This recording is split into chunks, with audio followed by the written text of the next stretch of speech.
we're ready now.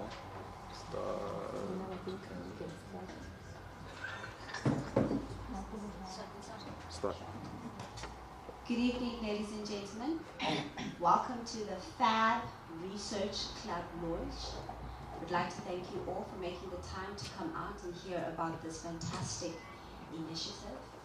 But I'm going to hand over to one of the Vitsies, who's also part of somehow this group, Tani, who will give us our welcome.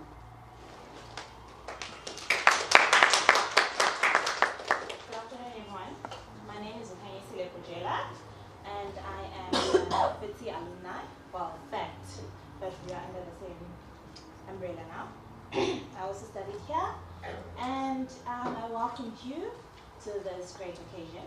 I would like to thank all of you for coming and making time to be here. I'd like to thank all the different people from different universities, different organizations, and our guest speaker, Professor Murela. I welcome you. And I'd also like to welcome our head of school, Professor Luna. And thank you for gracing us with your presence. Please sit back and enjoy all the good work and preparation that Dr. Mkhwanazi has put in. Can we just give her a round of applause? She has put in a lot of work. I can only imagine the stress that she went through. So thank you for having us. Thank you, Tani. I'd like to call upon our student representative.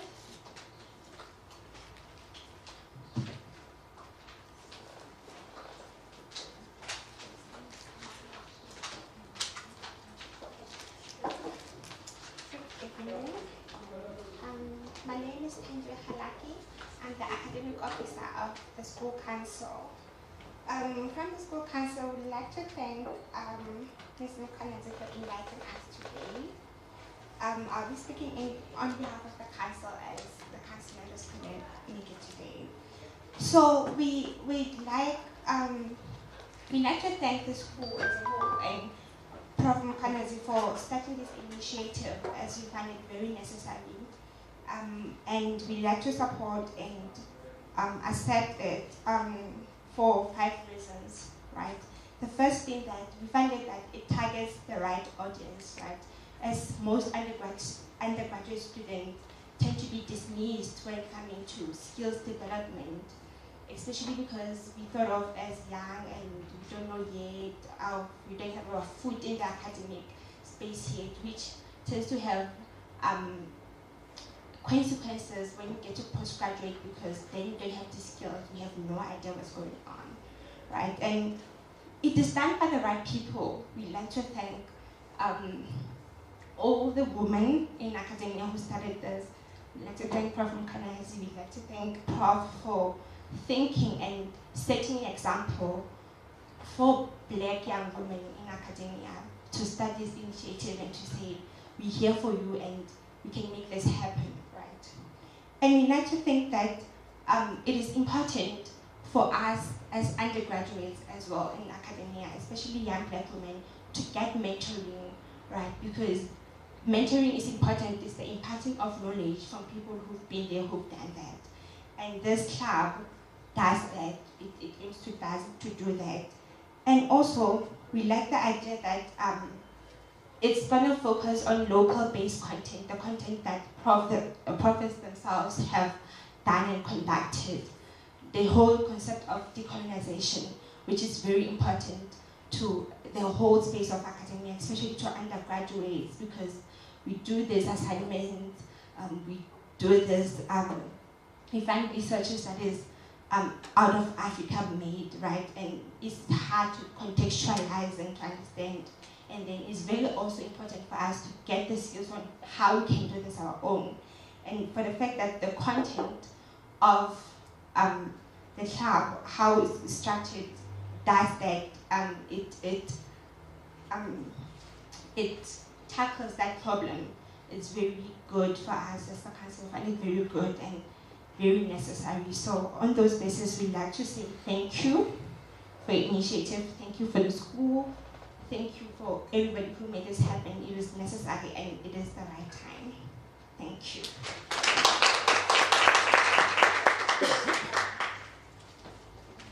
Thank you very much. And I must agree with you. I do agree that this is a space that's very much needed.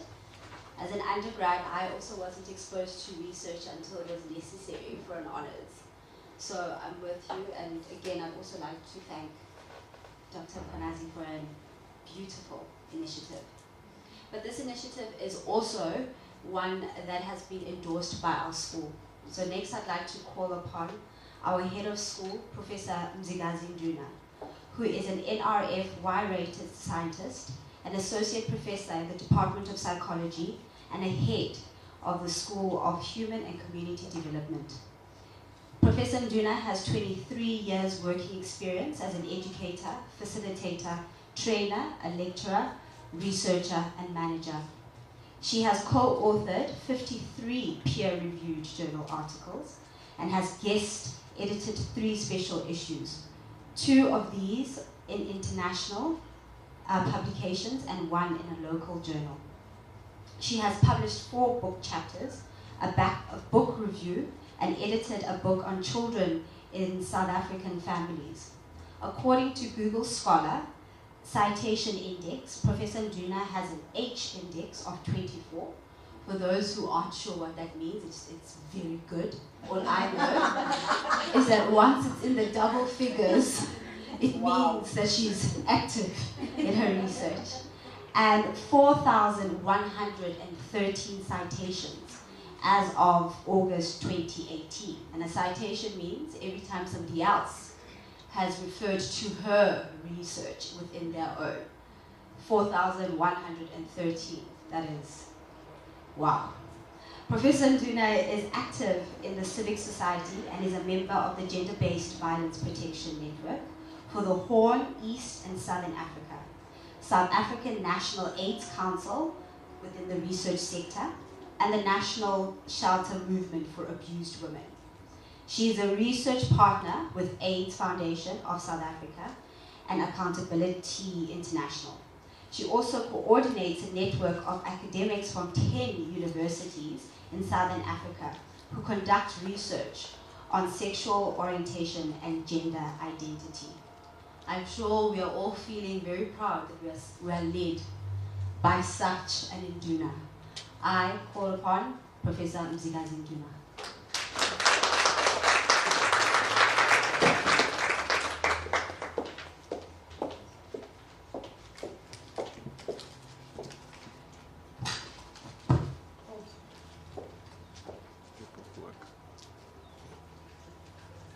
Okay, so I can speak from this one. Thank you.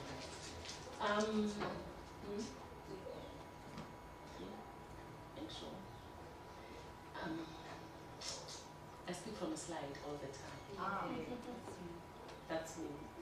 But today I'm going to disappoint because I've got only one slide, which is unlike me. So for people who have had the opportunity to be in the same space as me, they know that I use slides a lot because they help me with my train of thought. I don't want to forget the things that I had prepared in my mind I want to share with my audience. That is why I would speak from the slide. But thank you very much, Mapule, for that introduction, and thank you to Dr. Mkhwanazi for inviting me today.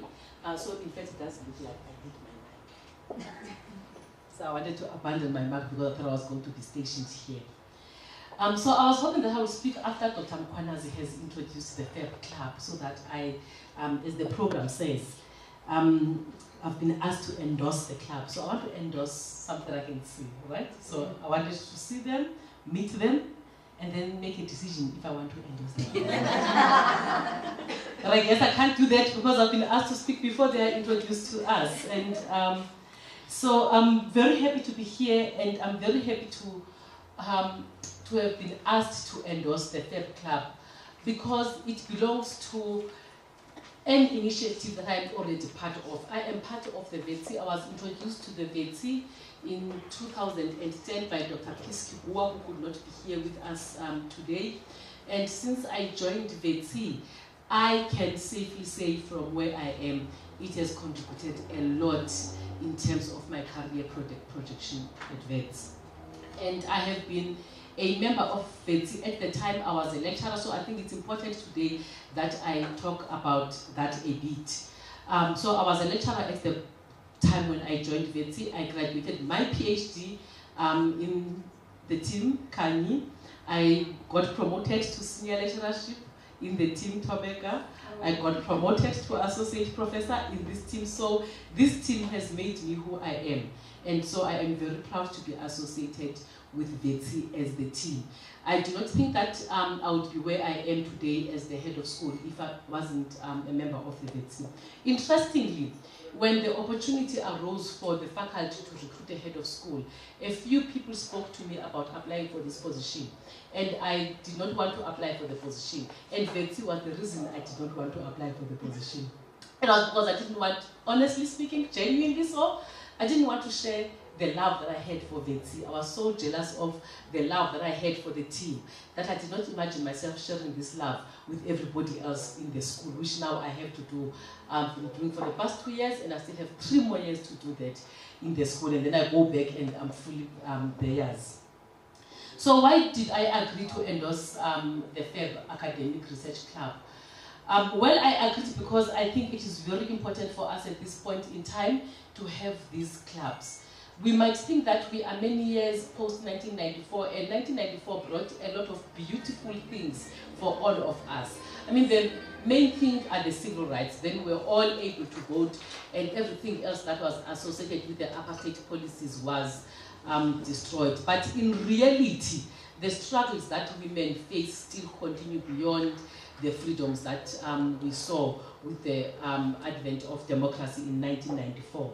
So in the space that we occupy in higher education, in reality, we have about 26 public institutions of higher education, universities in particular, and of those 26 universities, only 3 are headed by women vice-chancellors.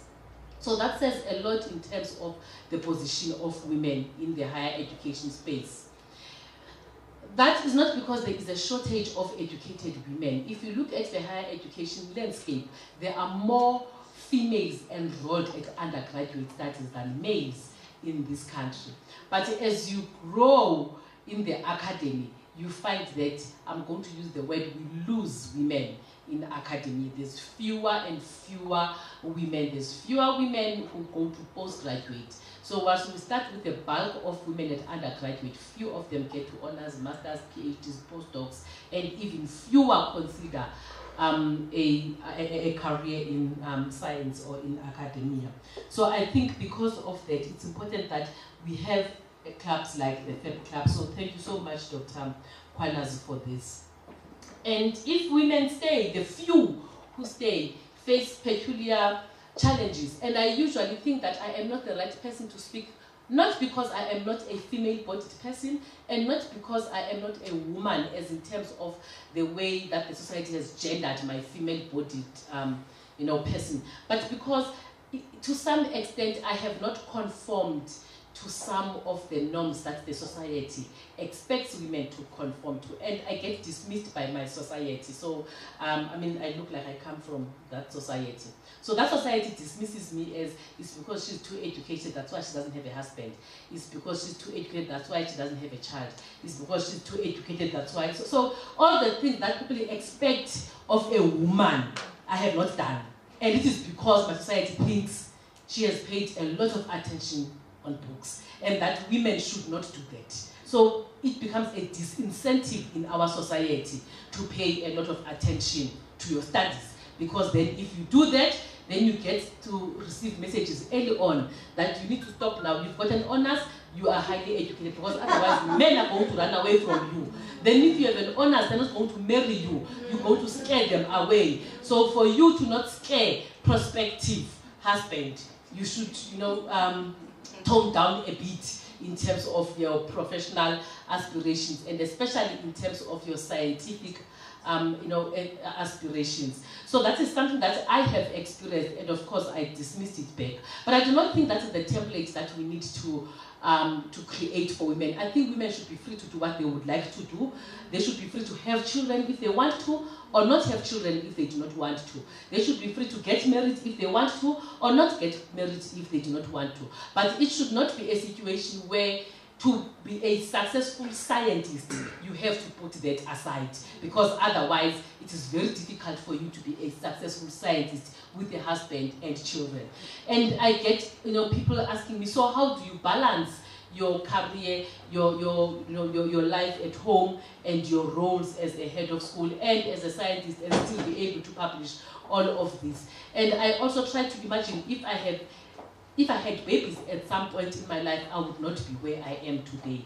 So one of the things that we have realized when we look at the statistics in our school is that for our male colleagues, it is easier for them to become full professors in the school.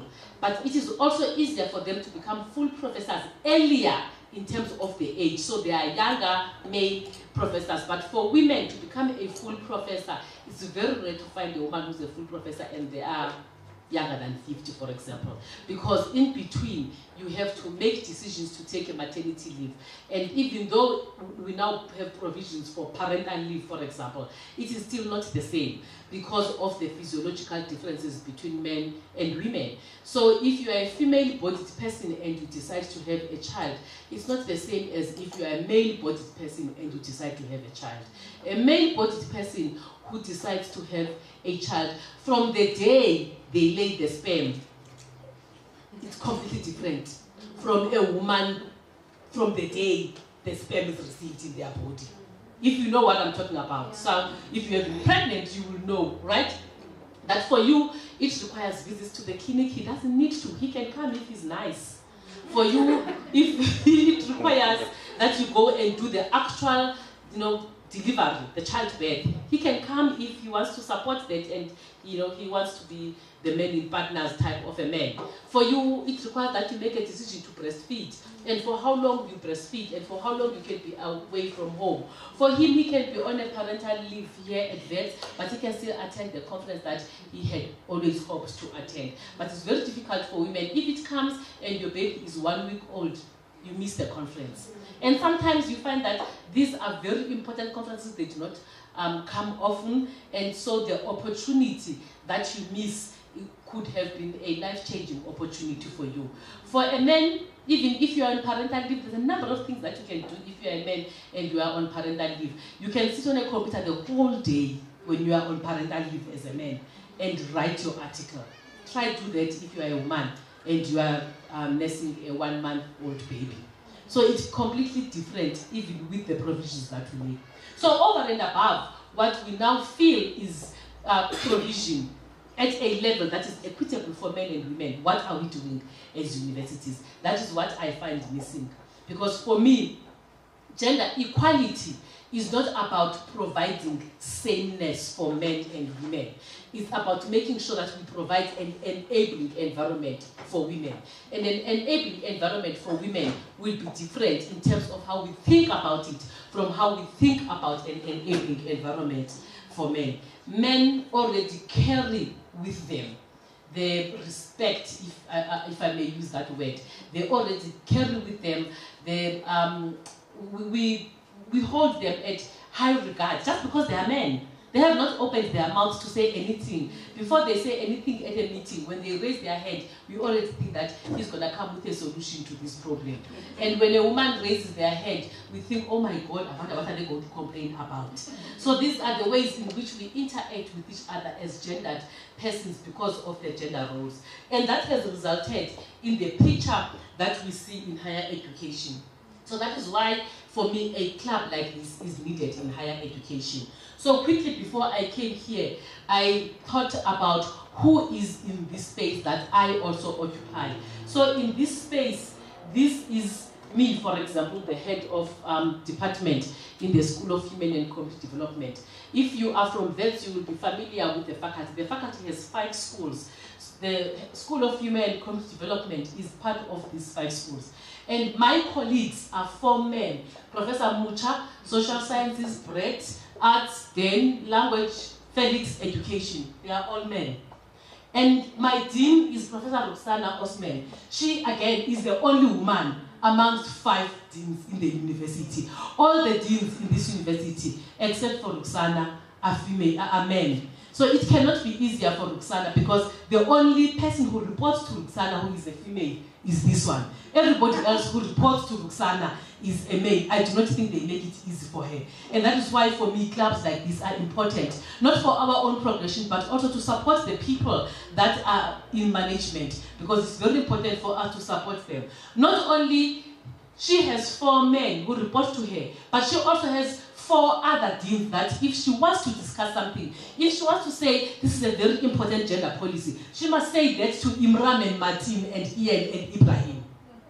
And we hope that they will understand her. So it's very difficult to be in that position where you are the only something, whether you are the only head of school among men or you are the only dean among men. And not only that, in addition to that, Ruxana reports to 3 deputy vice chancellors who are men, who reports to the vice chancellor who is a man. So this university is run by men.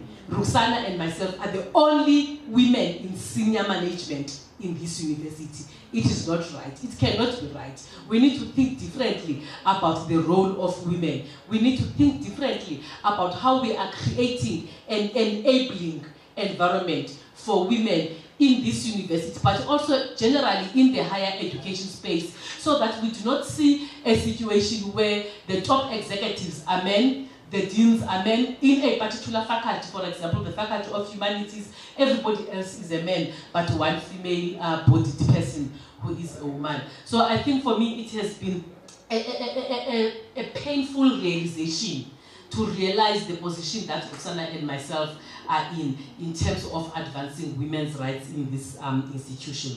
But this does not, of course, discourage people like myself, especially when I have people that I work with, the women in this room, women in VETSI, women in the FAB club, because I know that even if the 4 colleagues who are also head of schools don't get it, I've got 2 other people who get it. And for me, that's very important that I have people who get it. And so I do want to reflect briefly on my own journey. To be where I am, I have been supported. I've already mentioned the VETS, but even before I came to VETS and was at VETS, I have been supported by other women. And there is this thing, I think it has been invented by a man, that a PhD is a pool. What do they say? That's a man's thing. We should stop using that as women. I think we need to find our own, ways of understanding what a PhD means. The pull head down syndrome, it's a maybe it's a push her up syndrome. We need to find something, because when men want to discourage comradeship amongst women, they create such, and we believe them, and we start to be suspicious of other women. We start to think that other women do not have our interests at heart. And that is not always the case. It certainly has not been the case for me. If you can look at my CV today, for example, all my references are women. And it has always been like that. All my life I've struggled to understand why is it that all my references are women in my CV. And it is because it is these women who have contributed to who I am. Women in the science space, but also women outside the science space, because there are not many of us in the science space. It's very important for us to form and keep links with women who are outside this space. Because women who are outside this space look up to us and they support us. And if you reach out to them, you will see what I am talking about. For me, I've worked at VETS for 12 years now, and for the first 10 years of my 12 years, I used to say to, I'll call them my women, to my women outside of VETS, I'm earning a salary at VETS, and I do have an office at VETS, but I don't work at VETS. So I only started to work at VETS recently, but I've always been mindful that I work for women, with women, and for women. The fact that my salary got paid at VETS was just a coincidence. Otherwise, it has been a very conscious decision that I made for myself to work, collaborate, strengthen my relationships with women who are in the civil society. Because those women, for me, are very powerful women in terms of engineering your career as a scientist. Because for them, we epitomize that which they could not achieve. They look up to us and they think, I would have loved to be a professor, I could not make it, I'm definitely going to support Professor Mzinduna so that more of us can get into the space where she is. And I've felt that support for all of my time at VETS. So for me, I'm really, really thankful to people like Dr. Mkwanazi for the FAB club. And having known her, I've known her for a very short while. I probably met her, was it last year, end of last year? And for the short period that I've met her, I have no doubt that she is the right person to lead the FAB club. She's going to extend your horizons. She's going to get your bums into the chairs of the boardrooms that you have never imagined that you belong to. Because I've seen her do that. And she is, you know, she's a go-getter. She gets there, she opens the door, she gets in, she doesn't close the door. She makes sure that she leaves the door open so that other women can come and join the boardroom. So thank you very much, and I really would like to see you endorse the FAB club.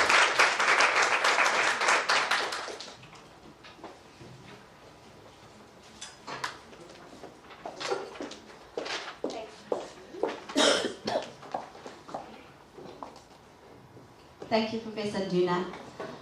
We're just going to have a slight change in our program before we hand over to the founder of this FAB club. We have a drama for life and some students who are going to put on a small little production for us, but they've been itching. They keep asking, when are we? Are we next? Are we next? Are we next? Are we next? So we are having them next now. So I would like to call on Drama for Life.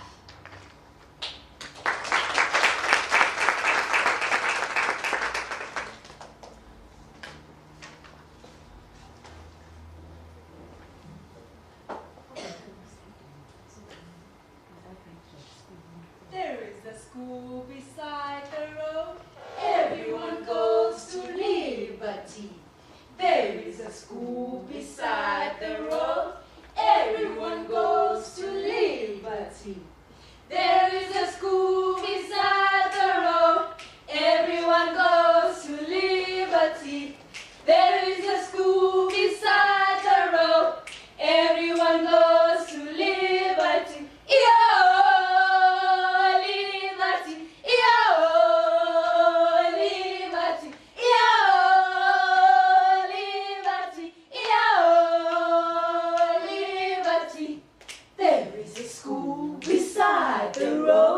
Everyone goes to liberty. There is a school beside the road. Everyone goes to liberty. Hey, for the hangman, present. Liberty, liberty, liberty, liberty. Ow. Zoleka, present. Liberty, liberty, liberty,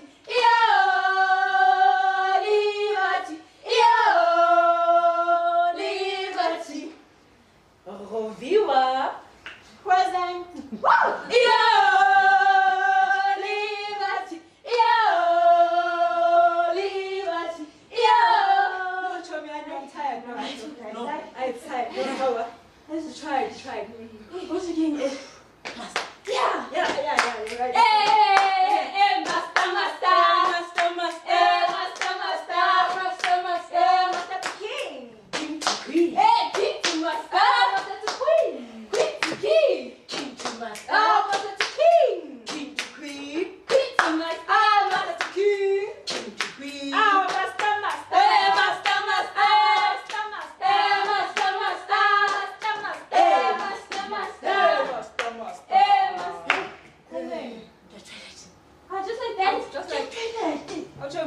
Just like that.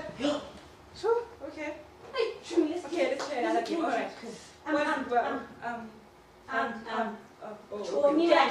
can't do it. Okay. I'm a Barbie girl in a Barbie way. Imagination, life is not great. You can touch my head and tell me anyway. Imagination, life is not great. Come on, baby, go. I'm never. You're trying. Goedemorgen, meisjes. Goedemorgen van de Merwe. Excuse me? Dat is de juffrouw van de Merwe.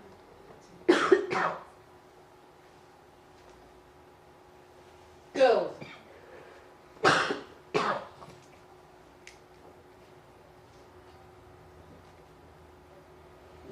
you have not been following rules lately. Number 1. Wait. This is regarded to the black girls. Yes.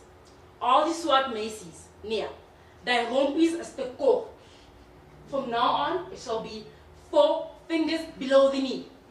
1. Yes, 4 fingers. And the hair, it's too greasy. You need to wash it. Thank you. And, yes, stink, man. Deodorant. You shall bring deodorants to school. And if these rules are not followed, there shall be consequences, ladies. Gaan klas toe. Oh, what, show me? No, show me. No. These rules are what? No way, show me. But imagine, 4 fingers. they say you should. Hey. Show me, I know, Shem. They say 4 fingers. But I feel like Show me, you have it. Show me, like, look. Show me, must get your mom. Show me, I must get my skates as well. Show yeah, me. my mom picked it, the things, you can see them. Yeah, show me. Show me that is nice. Look at you, don't follow them. I'm not gonna be able to walk with that. Imagine, I'm gonna fall, Muslina. Okay, Show me, what is this thing? Buddy, it's a what? No, just right. To wear. I don't know. Macy's. I just came to check if the rules are being followed.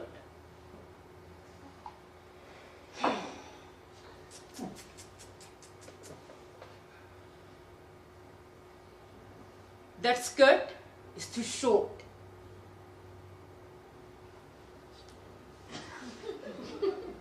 Yes, stink, man.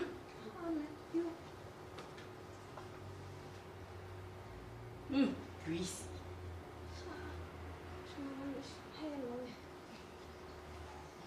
You? What's your name?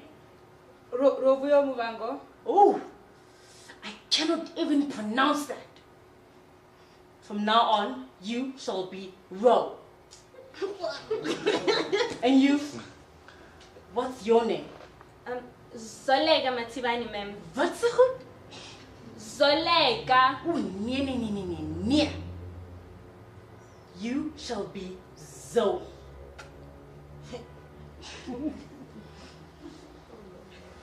Zoe, come me. Shall we just go? Yes, ma'am. So, you don't follow rules, right? Ma'am, I try, ma'am. Like. Then hey, it's unacceptable. Ma'am, like ma'am, there was no shampoo, man. Like I promised. Oh, my no, mom no. will wash it. I will help you wash it. No, ma'am. I have your favorite sunlight dish washing liquid. Hi, ma'am. No, ma'am, please, ma'am. Zoe? Ma'am, please. I'm asking. Come ma'am, here. please, ma'am, please. Ma'am, please, ma'am, please. Zoe. Ma'am, please, ma'am. Zoe. Ma'am, I'm asking nicely, ma'am. I shall help you wash your Ma'am, hair. please, ma'am. We don't follow rules, right? Simple as that. Follow the damn rules, Zoe. That's more like it. Get out of my sight.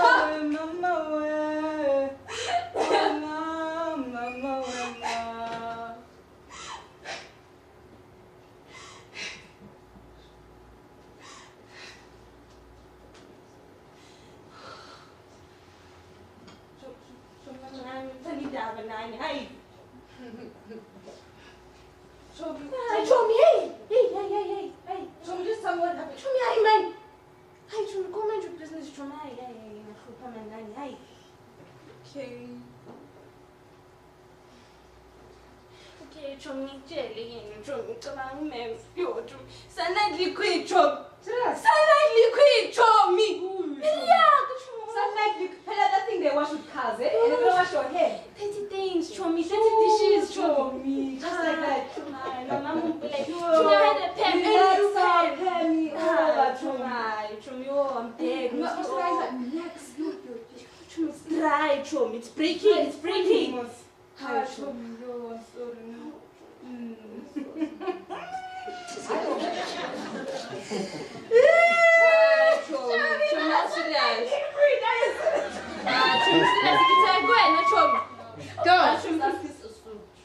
Do you really have to be that loud?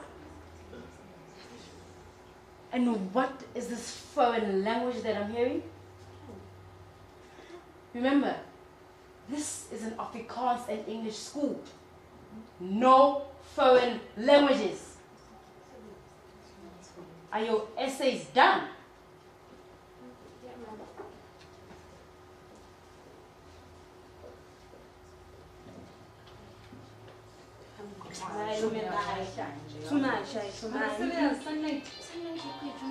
Like my mom's gonna kill me, Chom. Like there's no way of getting out of this one, Chom.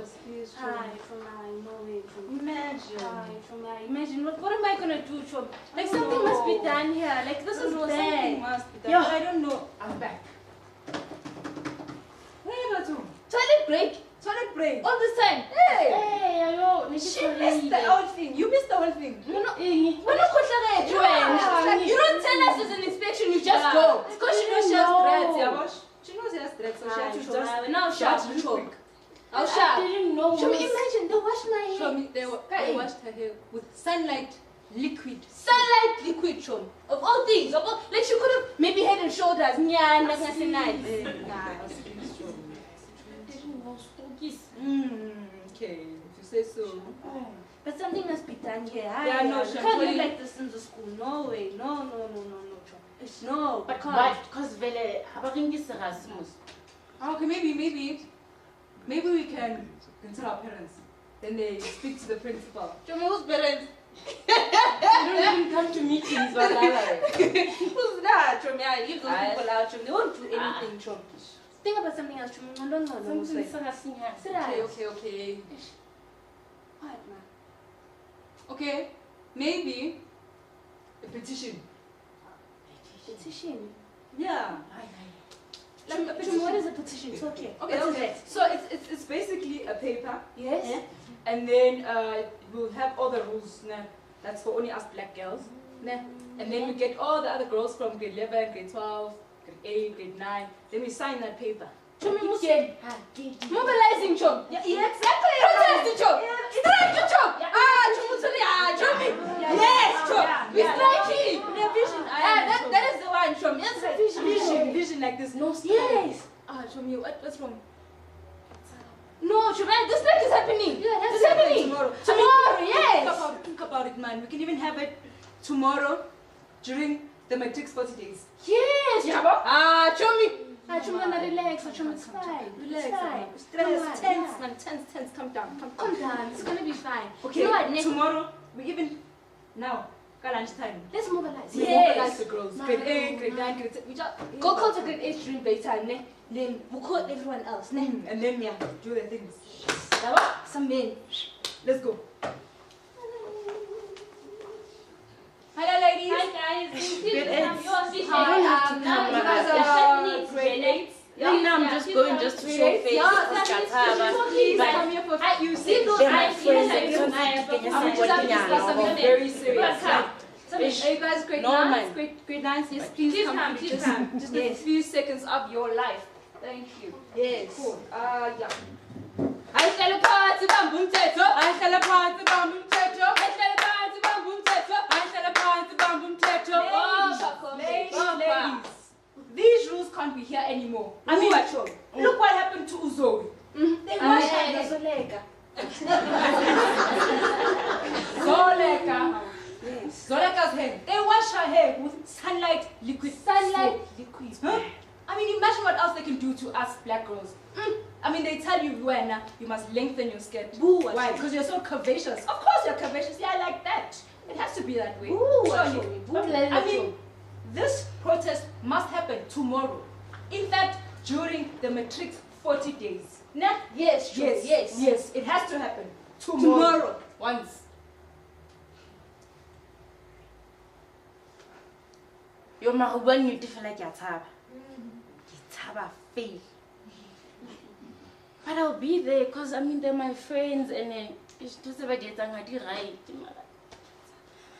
But like, what do you guys think I should do? But I'll be there just to show face because I mean, you did your so. But yeah, I'll just go. Yeah, I'll be there. Yeah. Yes, tomorrow night. Tomorrow, surely, yeah, it's gonna happen. It has to, surely. Yeah, yeah. Should. Yeah, ne?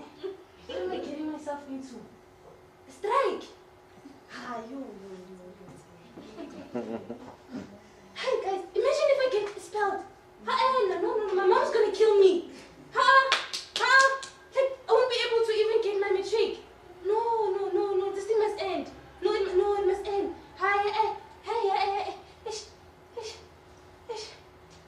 But, no, man.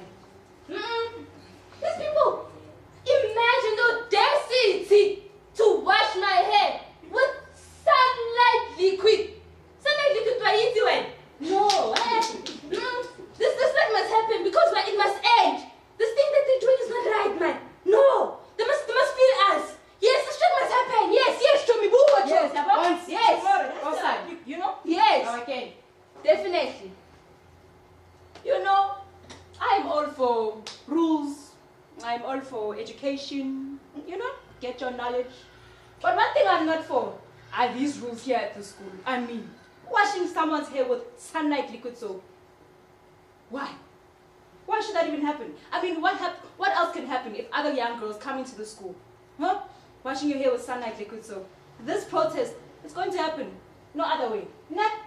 Yes, guys. Yes. Yes. Yes. Get your placards. Your, Yes. I don't know what they Posters tomorrow. You put them together. Yeah. They're gonna be nice. Yeah, you get your spirit up, you know. Everything and Yes. you're Be ready, guys. Yeah. Show me. Bye bye. See you Okay. tomorrow. See you tomorrow. Okay. Bye bye, guys.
My name is Tutleha.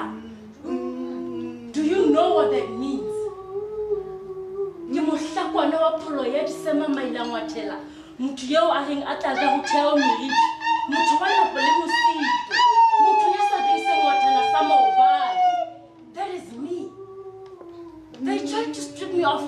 identity. It has to stop now. What really bothers me is they don't even try to pronounce our names properly. It has to stop. Pili kama limi ya una. Pili kama limi ya una. Pili chobi bua. No. Siaya no ma.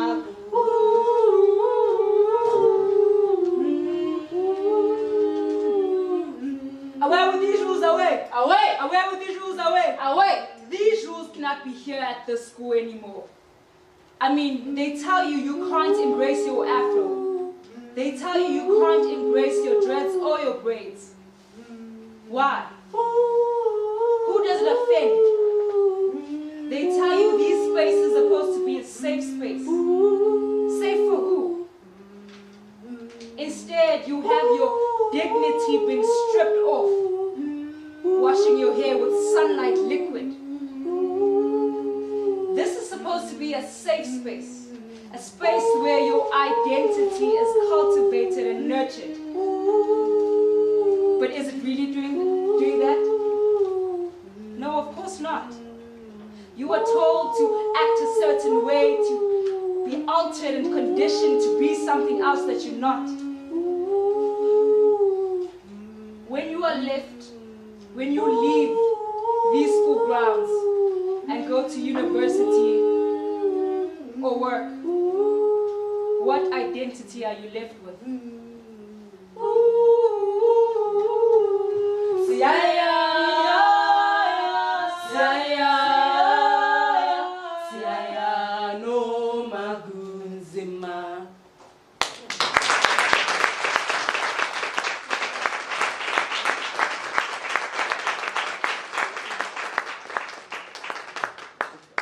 Thank you so much, ladies. Please remember, psych is just as exciting as drama. And I'm sure Person will do all she can to get you some bursaries. But it's quite interesting that the one space that was used to sort of help in balancing the inequalities seems to perpetuate a lot of the difficulties that system was then put into place to destroy. And I think the three ladies have actually hit it straight on the nail, that there's a lot that we need to question, there's a lot that we need to reflect on, that these are our future young academics, and if they're struggling just to get through high school, then the space of university just seems as daunting. But I'd like to now hand over to the founder of this FAB club. Dr. Sibusiso Mkhwanazi is a demographer and researcher within a background in health. She holds a PhD in demography, master's in epidemiology and biostatistics, as well as an undergraduate degree in dentistry. Dr. Mkhwanazi is currently based at the University of the Witwatersrand as a lecturer in the Department of Psychology. She is also a WITSI project leader, and her passions in research and youth development has prompted her to form the FAB Academic Research Club. Her research interests lie in the application of quantitative research methods to traditionally qualitative researched issues such as gender, intersectionality, sexual and reproductive health and rights, gender-based violence, race, youth studies, as well as the nuance of social and health phenomena. She has worked as a consultant, giving specialized expertise in quantitative research methods to health professionals, and published numerous journals as well as book chapters, and presented at countless international and national conferences. Dr. Mkhwanazi is a fellow at the South African Humanities Deans Association and a previous recipient of the National Research Foundation Initiative and Scarce Skills Fellowship, Oppenheimer Memorial Trust Foundation, and Wits University Postgraduate Merit Scholarship. She is currently involved in numerous international collaborative research projects investigating adolescents' risk perceptions, gender-based violence in the Global South, as well as sexual reproductive health and rights. My gosh, I think Professor Juno was right. There is a lot that you're doing. Dr. Mkonazi, over to you.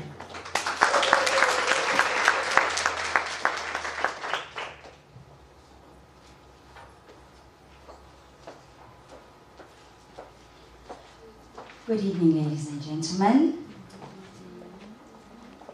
Thank you so much for coming through this evening.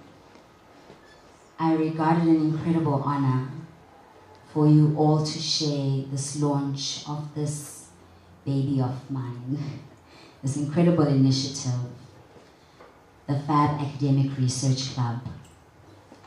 So many of you throughout this evening keep on hearing Vitsi, Vitsi, Vitsi.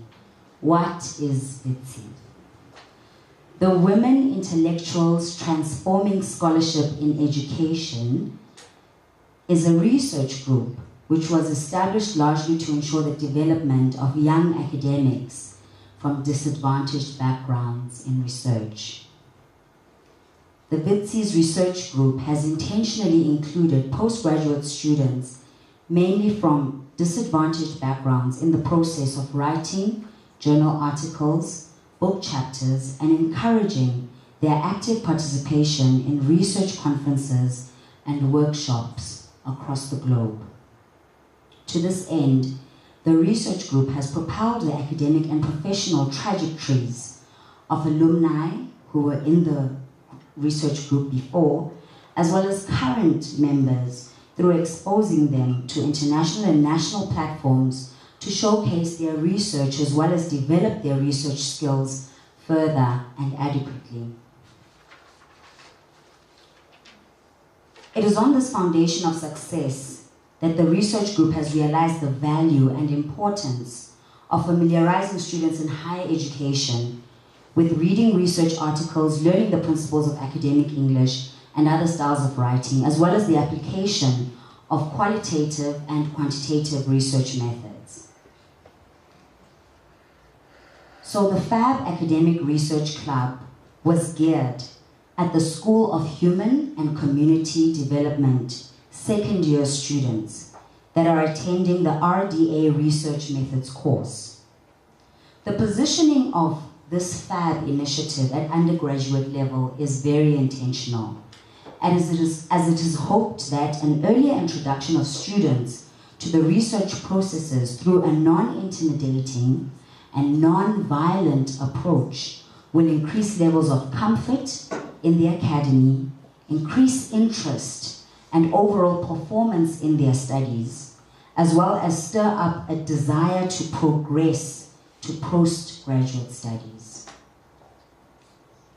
I specifically decided to call it FAB, short for fabulous, in honor of Professor Kreti Pakeng. The club will use a rather decolonized approach of learning to achieve its goals.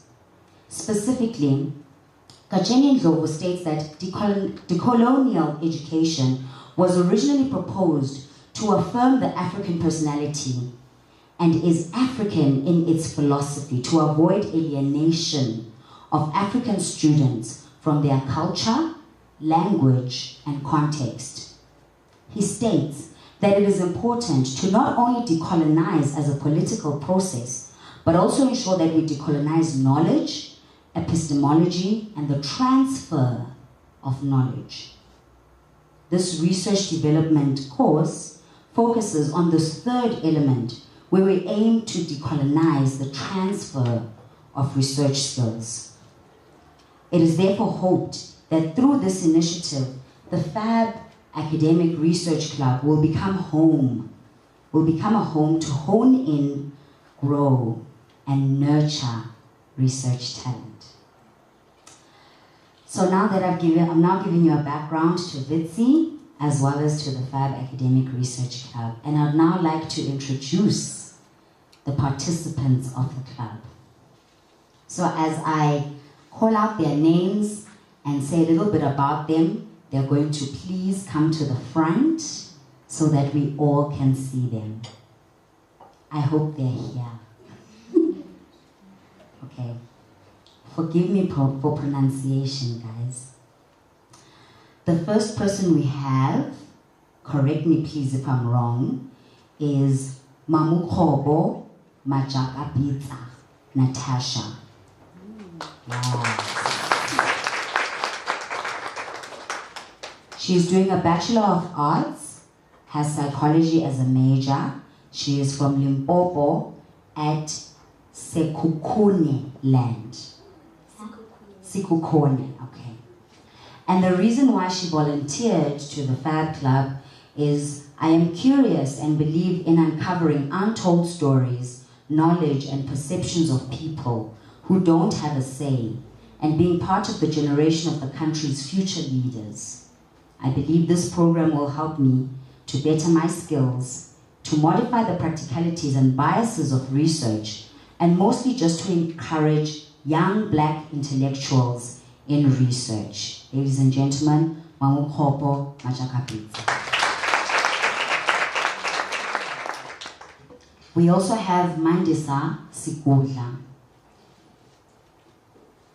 Mandisa is doing a BA and she is from Mpumalanga.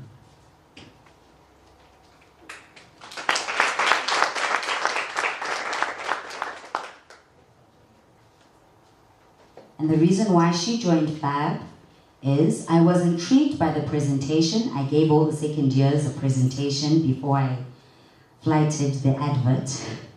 And I think it will be beneficial for my honors and my masters. Yes, Mandisa Sikudla. We also have Misiwe Nkomo. Misiwe is doing a general Bachelor of Arts. And she was born in the Northwest, but raised in the northern suburbs of Johannesburg.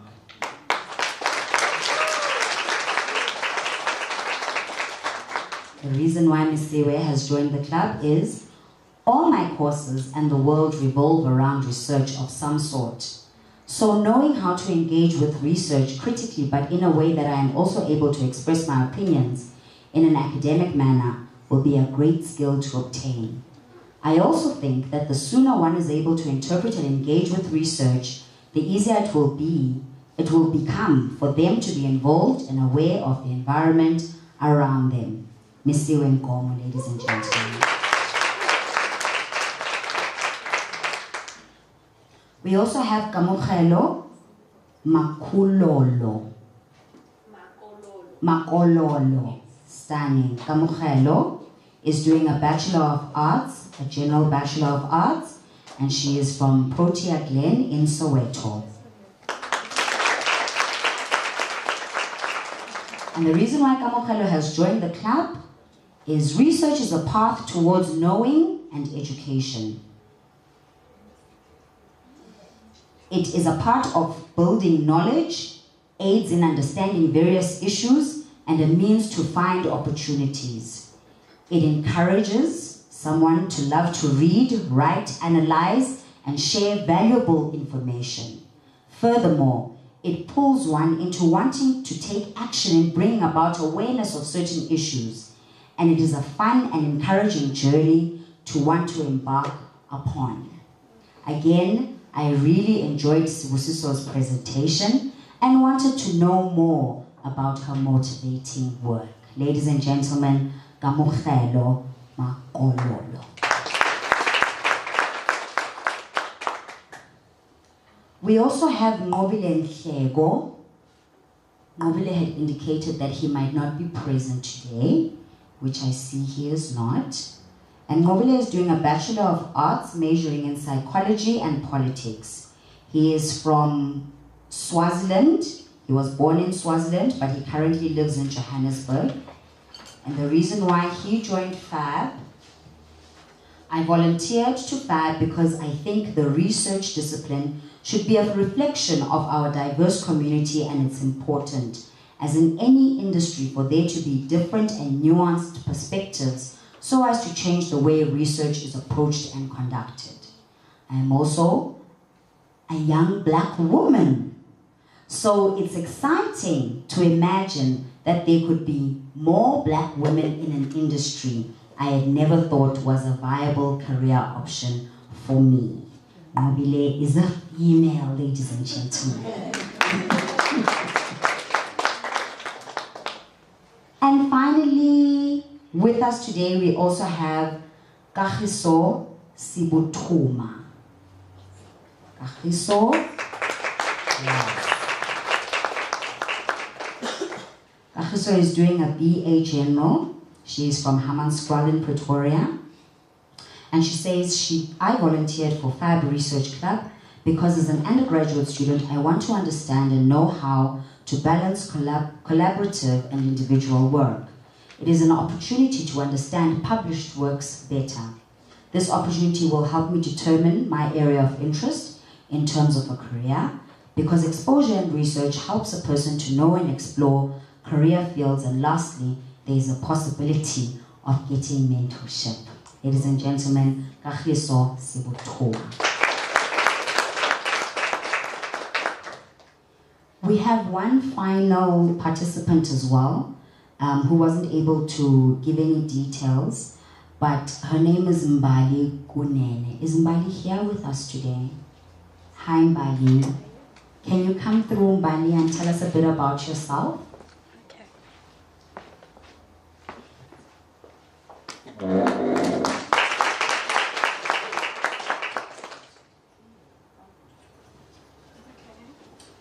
Good evening. Well, my name is Mbali Kunene. My degree is a BA General, trying to major in psychology and anthropology, and I am from Benoni. Why I volunteered? Well, it was first because of the presentation that you gave, and it was because I thought that I will need it for the skills, because we're going to do others and we will need the research. Thank you so much, Mbali. Ladies and gentlemen, Mbali Kunene. Finally, for the program to assist the students with the various writing activities that they are going to have on a monthly basis, we are incredibly honored to have a writing fellow. Our writing fellow, ladies and gentlemen, is Nomsa Malatsi. And Nomsa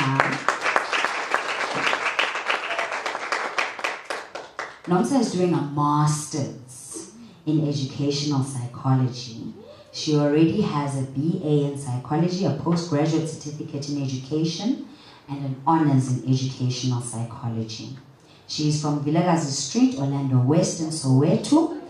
And the reason why she volunteered was to share her knowledge of research with students and to also enhance her own knowledge by learning from lecturers as well as students. Ladies and gentlemen, Nomsa Malatsi. Styling. So as I heard Prof going on about women and women in higher education and everything, I was thinking, oh my gosh, I have men in this club, and Prof is going on about women, and I'm not just empowering women, I'm also empowering men, and oh my gosh, what am I going to do? But look at this, ladies and gentlemen! Power to the women! Yes. So thank you so much for joining us. This is who we are for at least the next year, okay? After this, when we've finished with orientating the students with research skills and analysis skills, we're going to bring on mentors to take them through actual writing of journal articles. So it's a journey, but we are really trying to bring undergraduate students into the research process as quickly as possible to make them start publishing, make them aware of academic English, get them into this thing, because we should have gotten into this thing long time ago. Thank you so much, ladies and gentlemen.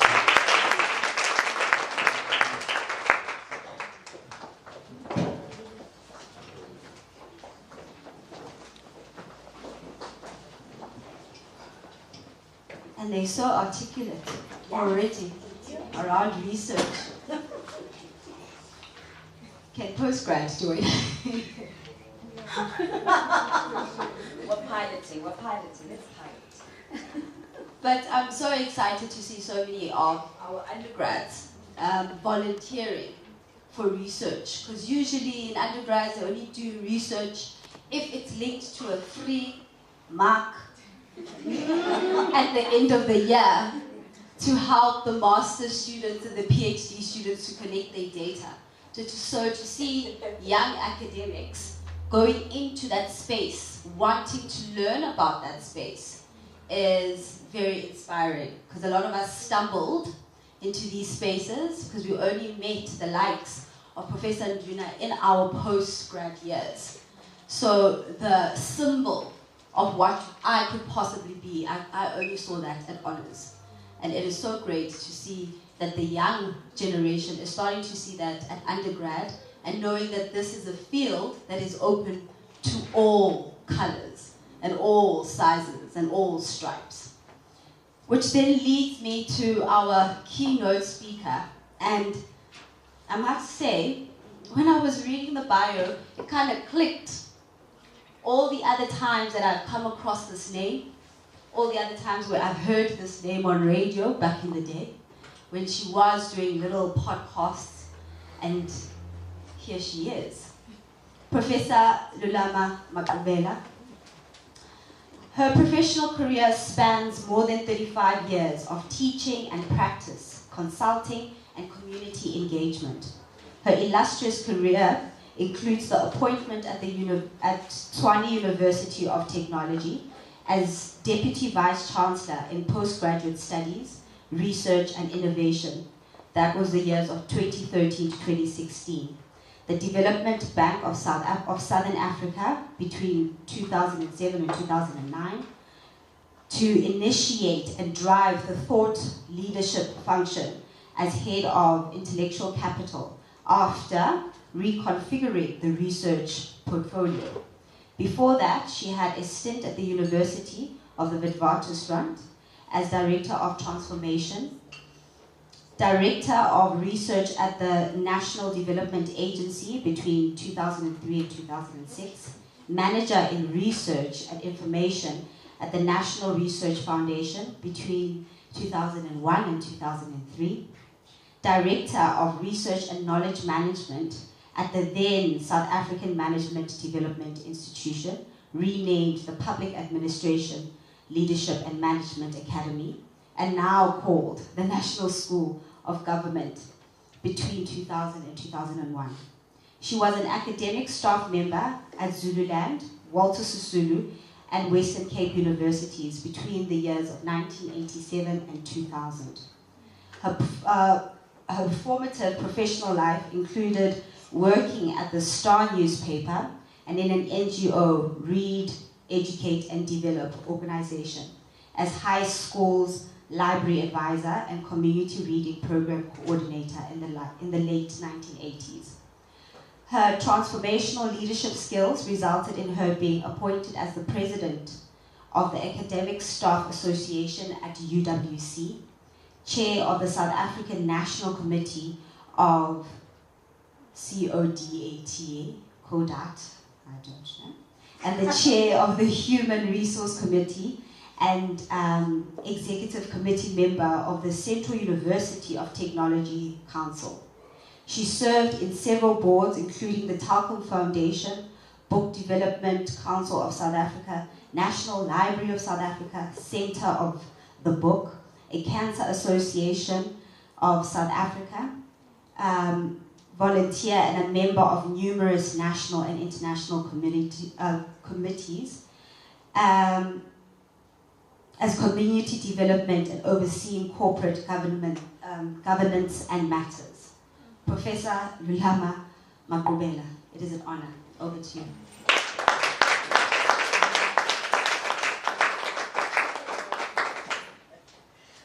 Thank you so much. Just one correction. I'm not Makubela, I'm a Tsonga girl. Any person from Limpopo?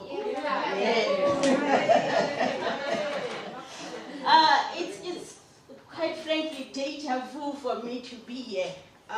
Prof, and some few, I think, faces I recall. I was Director of Transformation at FAB.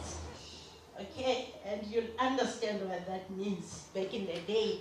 And the reason why I wear a tuki all the time is that time, Prof, my hair grew gray. Simply because probably there was a problem with the portfolio. It reported to the director of HR, okay? And what happens is that most of the time, the issues of transformation were really hang-bang with HR issues, okay? You will know promotions and you can name them. I reported to Prof. Nonga at that stage, who literally headhunted me because we're together at UWC. No nepotism there, because he's Nonga, I'm Makobela.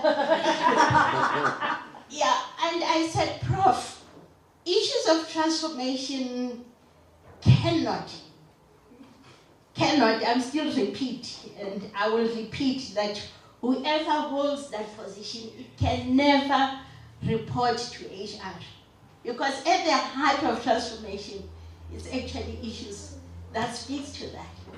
You know, I ended up, I don't know, you probably notice I'm not a spring chicken, so I might be talking over your head if I ask, how many of you remember, ask Auntie Dolly, you know, that you know, yeah. You remember. Yeah. I ended up, seriously, being director of transformation, but being Auntie Dolly at rest, you know, because, you know, black, you know, academics will come to the office literally in tears to say, we're not moving, you understand? So I was really torn in between, and I knew that I do not think, much as I'm very adventurous, this is going to really work for me.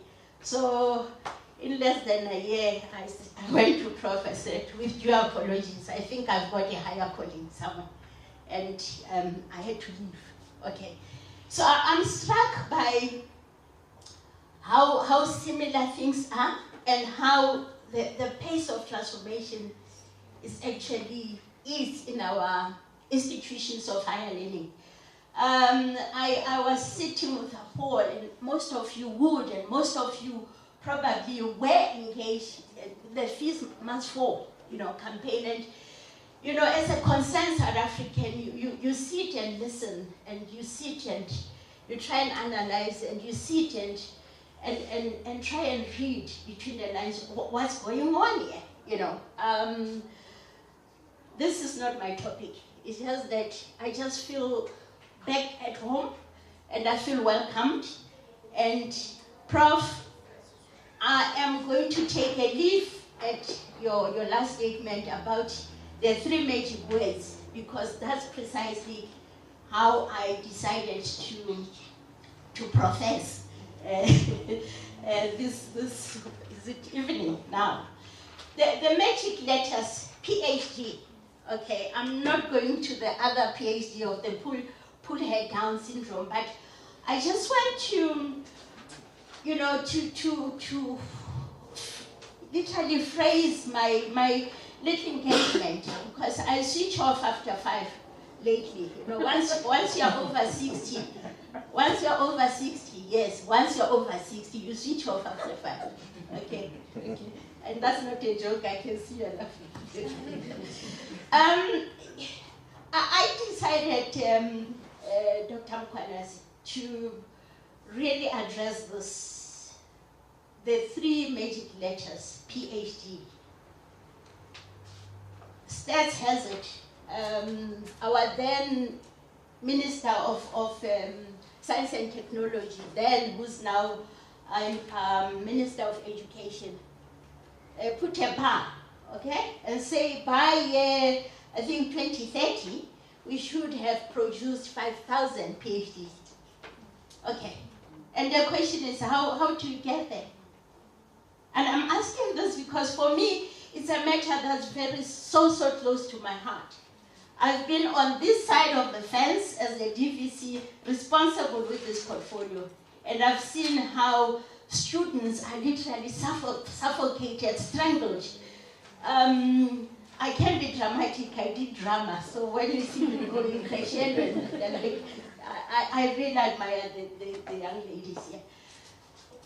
There are more here broader contextual issues in relation to what's happening. And I'm raising this issue being mindful that the young lioness that you sort of stage here are in their formative kind of journey within academia. However, they would not go there if they do not gaze up there and say, that's my PhD. You understand? So that's the reason I thought it's very important for us to engage. And also am really happy that, Prof, you're here. And I would assume you are the other sister from another mother who's probably in that space as well. Okay. That we need to address this in a more serious manner. Because the question is, and that's the question I'm asking all of us, the question is, why are we making it so elusive? What is so special about it? It's a question, you know. And there's a false belief that it is attainable by different breed of people who happen to be, and I'm not apologetic, who happen to be male and white. Because if you look at the HRD report, you'll see the work that has been done extensively by Johan Mouton that shows a declining, you know, cohort of white males. And yet at the same time, on the other side, there are no young black women, black men, colored Indian, or you name it, that are feeding the system. So as a country, we are caught up in some kind of, it's like we're rudderless. And the question that becomes is that the 5,000 figure that's there, how is it going to be attainable? If, number one, the state of supervision, as you know, that hang back on top of, you know, anything in our academia, is the big animal called supervision. Okay. At the, you know, I think for me, I would need to draw personal experiences because I've understood the power of telling a story as compared to standing here and reading a very academic paper that will be above, you know, people's understanding. Okay. My last position, as you read, my sister there, was at the Tshwane University of Technology. Okay? And I'm standing here and asking myself, what actually made me change my mind? Because I resisted, literally resisted. I said, that's the last institution I would want to, because you look at our papers, you look at the media, you know, you bury your head in shame, you know, to say, this is one of our, how many are we now? 26 universities, 23 universities in the country, and we just cannot go on like this. Okay. The issue there is, I'm just using that as a classic example, okay, so that we begin to look at processes in how adverse and how at other institutions we can try and change, you know, what's happening that is really throttling the system, and how that 5,000 figure will not even be attainable. Okay, you have a situation, students enrolling for their masters and doctorates, okay? They come in, number one, not assigned a supervisor, okay? They have a 6-month period in which they have had to, at that time, formulate a topic, a research topic, okay? What happens is that month number 2, number 3, number 4, number 5, number 6, there's nobody guiding the student, okay? Come month number 6, they are deregistered. because there's no topic. Because they don't know what they want to write about. You understand? And when I probe as a DVC and try to understand what's going on, it came out very clear that's a money-making scheme. Because those students would have to be re-registered and they have to pay another money. And I said, not in my name. Definitely, this cannot happen. And that's the reason why I decided yet again that, you know, same as Betsy, I think I'll rather sell-fed cakes and do what I believe would be, you know, an adjunct of your, you know, your very, very noble initiative. Because I now run what is referred as the African Research House, and at the heart of that is tackling how best student can be assisted, you know, informally. Okay, you can see I walk next to my shoes. I'm not FAB.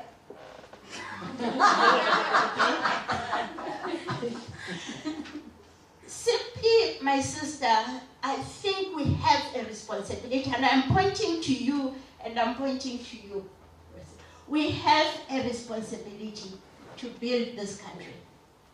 We have a responsibility to nurture our younger sisters, in particular. Not that I do not acknowledge the role of men, but I literally avoided to take the route of boring you with statistics that would make your heart break. Because you look at corporate South Africa, look at how many women are there, leadership, okay?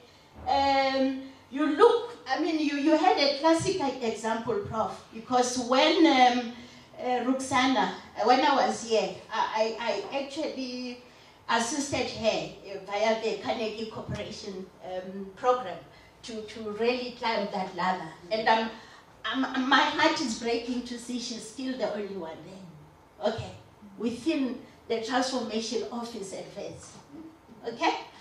So, you know, my young lioness, allow me to address you like that, okay?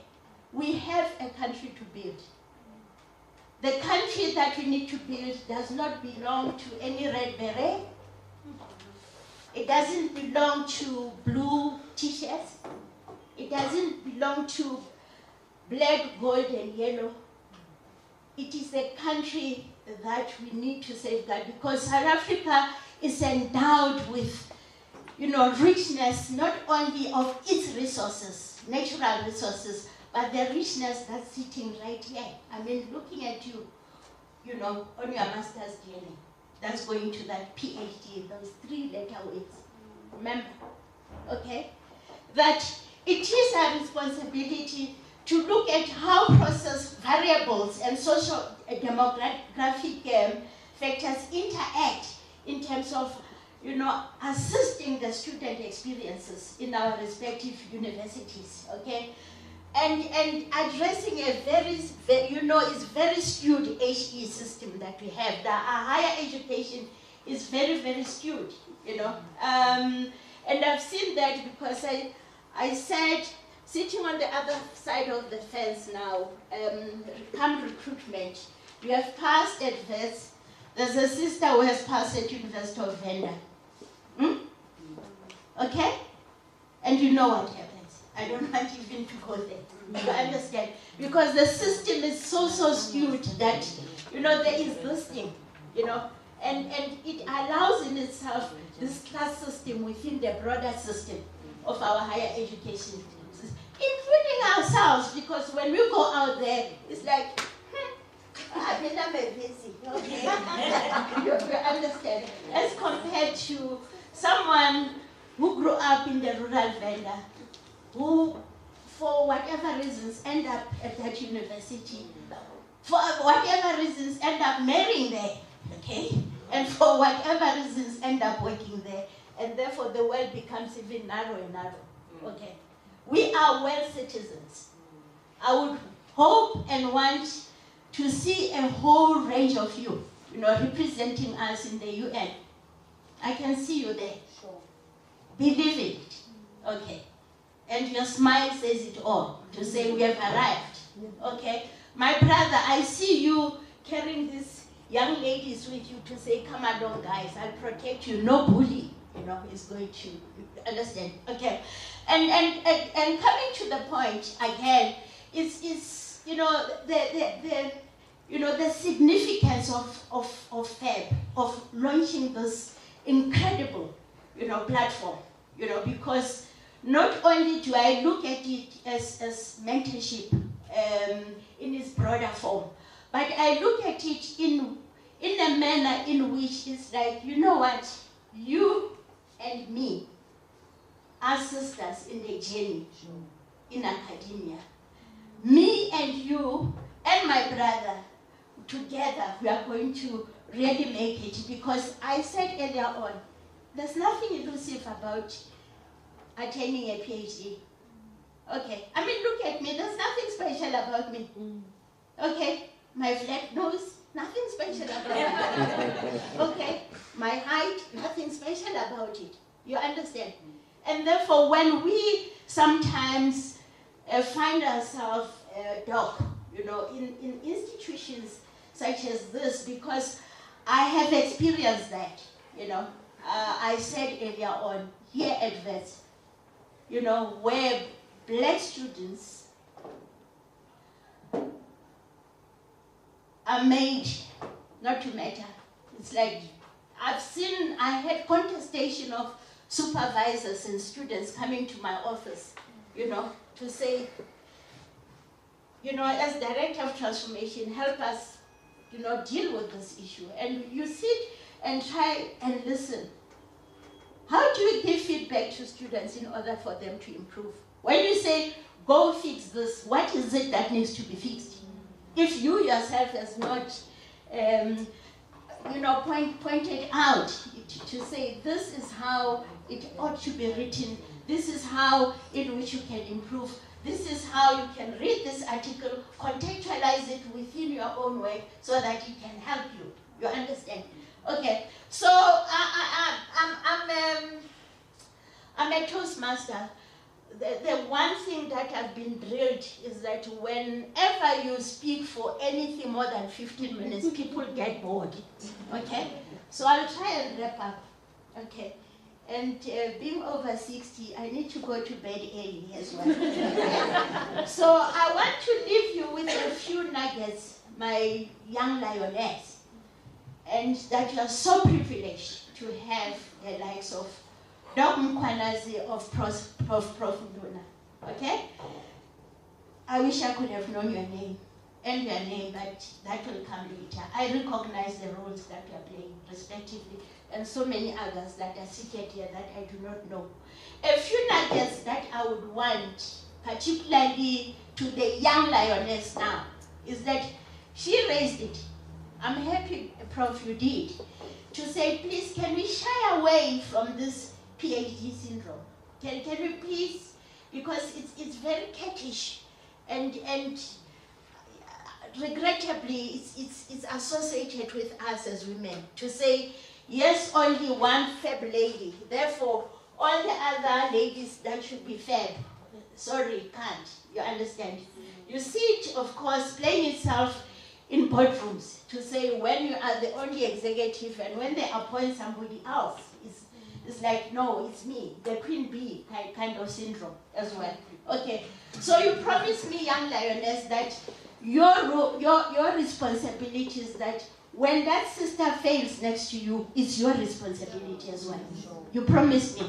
I'm not hearing you. Yeah, you promised. Okay? And amongst yourself, there were just a few, but I believe you can build a very powerful community of practice, along the same knowledge field. But there is a power that I want to impress of multidisciplinary kind of approach. Because for 12 women, Prof, for 12 women, you can produce 144 research articles. It's 12 times 12, You help the one lady, one female academic helps the other. So amongst the 12 of you, you can produce 144. It has been tried and tested. Okay, and it works within the context of collaborative work, of building communities of practice, okay, of working, beyond your own boundaries, because sometimes we have this thing, I'm a knowledge management specialist, therefore all that I do. Meanwhile, there is a connection between sociology and knowledge management. There is a connection between, Prof, I didn't get, are you in psychology related? There's a lot related to the work that I do. So when tomorrow I said, joint paper in the next 6 months, it has to be published, blame it. Okay. And of course, we have to do all of this, understanding that we are Africans living in Africa, and be proud of our indigenous knowledge systems.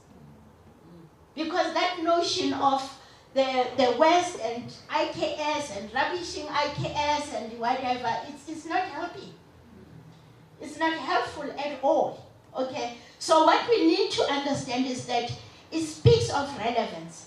Because for a BA social science students that coming from Limpopo, that's here. That's coming from a community where there's no water, for example. How to become innovative, to make water out of stone. Okay, I mean that's a bit taking it too far. But there is cutthroat innovation that when you look at it, actually the ones you'll recall one innovative young man who came with a waterless bath. Remember, there's a lot of innovation. Come think of it, because we need to move beyond education that makes us like little parrots. Like we say ba we say ba. Just say no. I'm doing something else. That will help my community that I'm coming from. Because to go home at the end of the day and have a graduation and slaughter some few chicken and whatever, and people come ululate, but at the end of the day, you're not even relating to them. What use is that education, really? And that, for me, is one critical area, Prof, that I truly, truly believe we need to re-engage. It comes in so many different ways of decolonization of education and whatever, the curriculum, whatever, but we don't even need to make it sound there. It is just the practical examples of where we're coming from, right SOA to Vilakazi Street. I mean, there's so much research that can come out of that. I would pose as someone who drinks, I'm serious. Sit with them, rather than say, no, I'm posing. Therefore, sit there, listen to the conversation. You'll be amazed at that critical paper, that you can write about it. I mean, that's as relevant as it can be. And of course, there's this dichotomy whether we need more PhDs or what. I'm for one that says, yes, you do, but it's more of the relevance of those PhDs that we carry, It's how we're going to carry ourselves. It's how we're going to come with solutions to everyday problems that our country, our continent, the world is faced with. And therefore, the whole issue of massification versus epistemological, debate, for me, it's quite critical, but sometimes meaningless, We need to own up as students of Africa.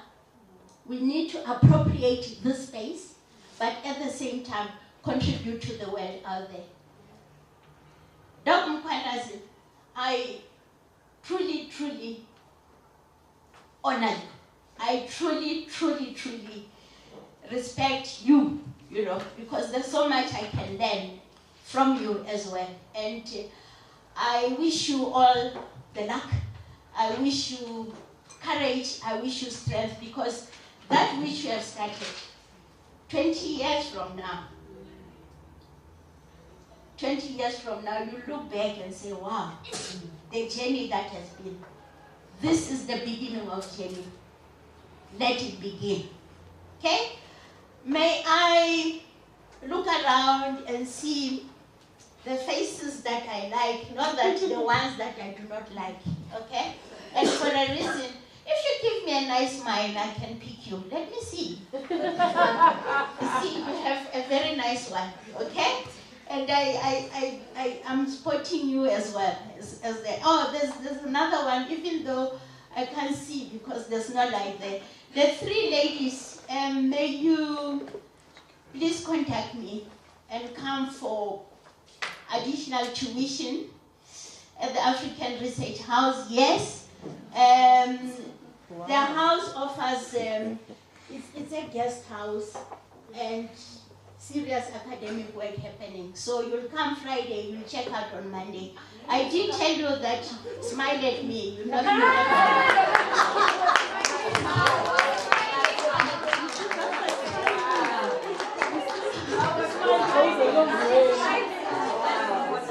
Yeah, we wish you well and Godspeed. Thank you so much. Thank you so much, Prof.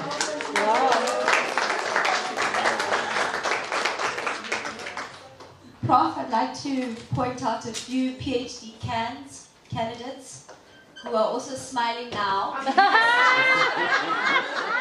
including myself. That you know, without rink money, a lot of these writing retreats are beyond us. So thank you so much for creating that space. No, I'll be the friend to the fifth, so we'll talk. Yes. See now, you have to open to post.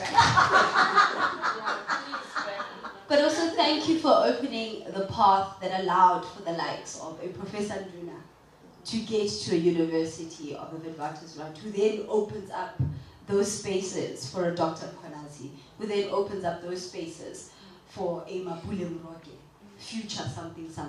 So we do thank you for opening that door and not closing it, and allowing so many of us to slowly trickle through. We are trickling, it's a slow little trickle, but we are getting there.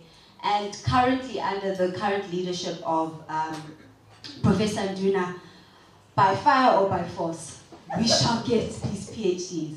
We shall meet that target of 5,000 within our university, simply because we have a head that believes in us, a head that understands the struggles of obtaining a PhD, but most importantly, who has reminded us that knowledge isn't created by a particular body, that our bodies in new spaces produces knowledge in itself, to teach those environments and those spaces how to accommodate us.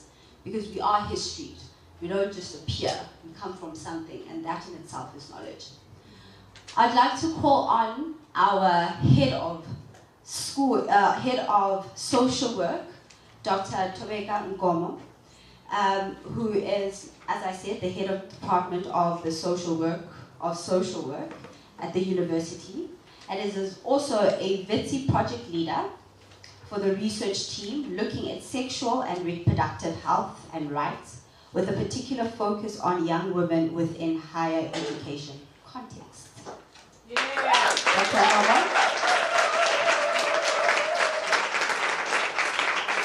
And your bio is missing, hey? Oh.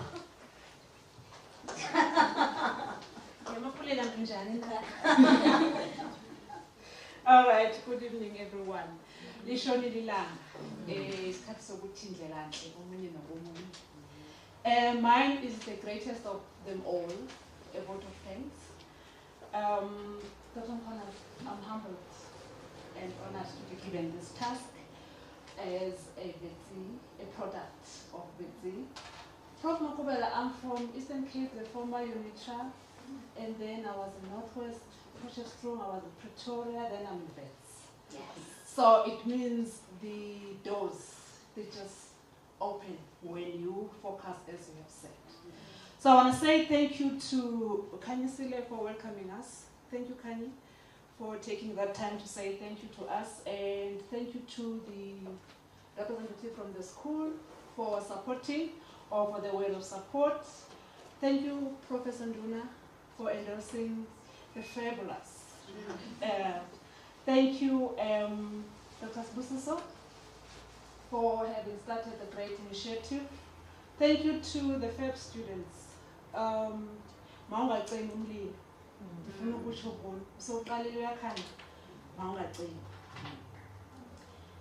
Thank you to the Drama for Life. As they were here, they made me reflected in some of the things, and they also indicated their relevance in what is currently happening and what is our students are dealing with, but also the courage to stand up and say no to things that are irrelevant to us as being human beings. Thank you to Prof. Makubele from speaking from your heart. As I'm sitting there and listening, I was like, wow, we need people like this, we need mothers like this, we need professionals like this, where when you motivate, you speak from your heart. So that people can know that this is not about this is about you. And thank you for being that keynote speaker. I want to share a bit to say I'm indeed a product of VETSI. I came to VETSI 2015, knowing nothing about academia, no publication, research, nothing, but with PhD. And it was like, wow, where do you come from? And it was probation, and it was this, and it was this. Then I met Professor Nduna. Then the journey started. Between 2015 and 2017, it was a probation. I was confirmed within 18 months because of Professor Nduna. Wow. Within the very same period, I was promoted, Professor Nduna, to a senior lecturer. Sure. When I was still confused, June the 1st, I was the head of department. And I really want to say thank you to Prof. Nduna and Dr. Kigwa. They are my friends, my sisters, my support system. Prof doesn't stop working. You get to know her, you work around the clock. Sure. So I had to keep on reminding her, I have another cap beyond. So please always remember. So thank you for gracing us with your presence. May the Lord keep you as you go back home. May the Lord keep on reminding you and refreshing what you've got from this talk and build on it. Siyabulela, siyabonga, nihambe kahle.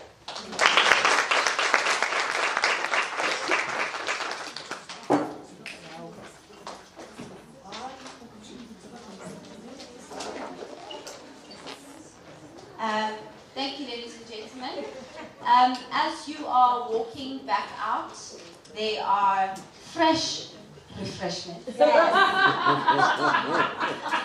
So please do join us and let us further engage in the conversation around research. And thank you again for giving us your evening, your early evening. Thank you.